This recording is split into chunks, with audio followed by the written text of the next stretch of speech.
சூழாயுதம் இருந்தாதான் பயம் இருக்கும். மாரியத்தா கையில கத்தி இருக்கு, கீழே 4 தலை இருக்கு, அதை கண்டாதான் உங்களுக்கு பயம் இருக்கும். மாரியத்தா வந்து கத்தியில வெட்டணுமா? கத்தி தேவையா கடவுளுக்கு?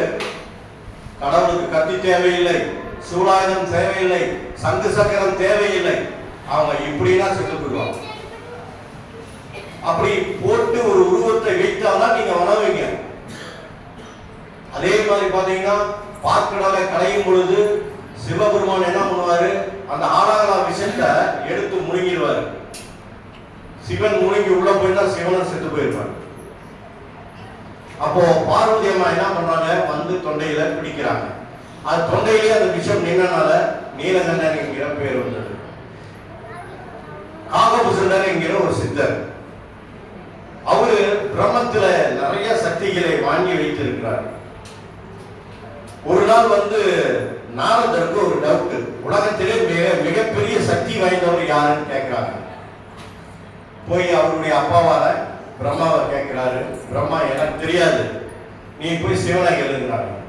சிவனை கேட்டோன்னா அது எனக்கு தெரியாது, நீ போய் விஷ்ணுவை கேளு அப்படி. விஷ்ணு என்ன சொல்றாரு? இந்த பிரளயம் ஏற்பட்டு, இந்த லோகத்துல பிரளயம் ஏற்பட்டு சிவன் பிரம்மா விஷ்ணு பூரா மறைஞ்சிருவாங்க. ஒரு இடத்துல போய் மறைஞ்சிருப்பாங்க. அப்போ நான் இந்த பிரளயம் ஏற்படும் போது நான் நடந்து வந்தேன். என்னுடைய சக்கரமானது யாருக்குமே கட்டுப்படாது. அது அசால்ட்டா காகபுசன் 2 வரலாறு நிறுத்திட்டு கிராஸ் பண்ணி போனாங்க. அதனால இந்த லோகத்திலே மிகப்பெரிய சக்தி வாய்ந்தவர் காகபுசண்டர் அப்படின்னு சொல்லுவாங்க. அப்ப காகபுசண்டருக்கு ஏன் இந்த பவர் வந்தது? எல்லாம் பிரம்மத்தை உட்கார்ந்து அந்த தியானத்தின் அடிப்படையிலே தன்னை வளர்த்து கொண்டார். அவருக்கும் கல்யாணம் ஆச்சு. அவருடைய மனைவி பேரு பகுலா தேவி. அகத்திற்கு கல்யாணம் ஆச்சு. அவருடைய மனைவி பேரு லோபமுத்ரா. இவங்கெல்லாம் எப்படி கல்யாணம் பண்ணாங்க? தனக்கு ஏற்ற மனைவியை அவங்க தேர்ந்தெடுத்தாங்க. அதனால இன்னும் வாழ்ந்துட்டு இருக்கிறதா சொல்றாங்க.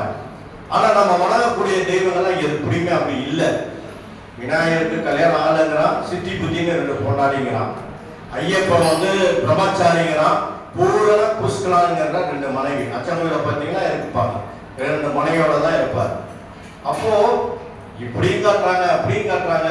அந்த தெய்வத்துடைய அம்சம் என்னன்னு நமக்கு புரியாம இருக்கு. ரங்கநாதர் கோயில பாத்தீங்கன்னா 1 மாதம் அவருக்கு ரொட்டியும் பாலும் கொடுப்பாங்க. ஒரு லுங்கி மாதிரி ஒரு வேஷ்டி கட்டியிருப்பாங்க. என்னன்னா அந்த 1 மாசத்துக்கு அவரு நாச்சியார் வீட்டுக்கு போயிட்டு வருவாங்க. நம்ம வீட்டுக்கார போனா நம்ம விட மாட்டோம் இல்லையா? ஆனா தெய்வம் போயிட்டு வருது.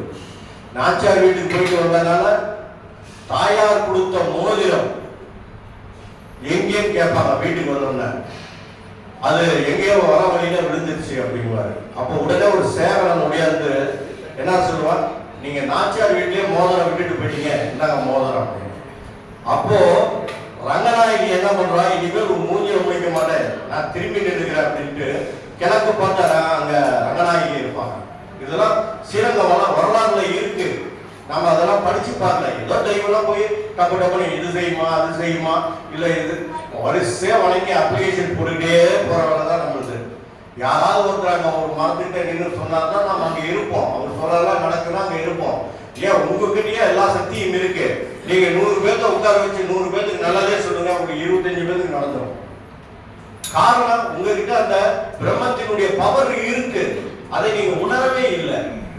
அதுதான் வந்து சித்தர்கள் வந்து நம்மளை உணர வைப்பதற்காகவும் நம்மளுடைய கடமையை உணர்த்துவதற்காகவும் அவங்க வந்தாங்க. நம்ம ஐயா என்ன சொல்றாரு?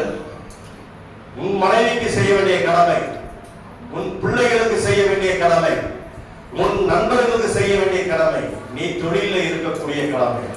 இதுல எல்லாம் நீ உண்மையா இருந்து பாரு. தெய்வம் வேற எங்கும் இல்லை, நீதான் தெய்வம்.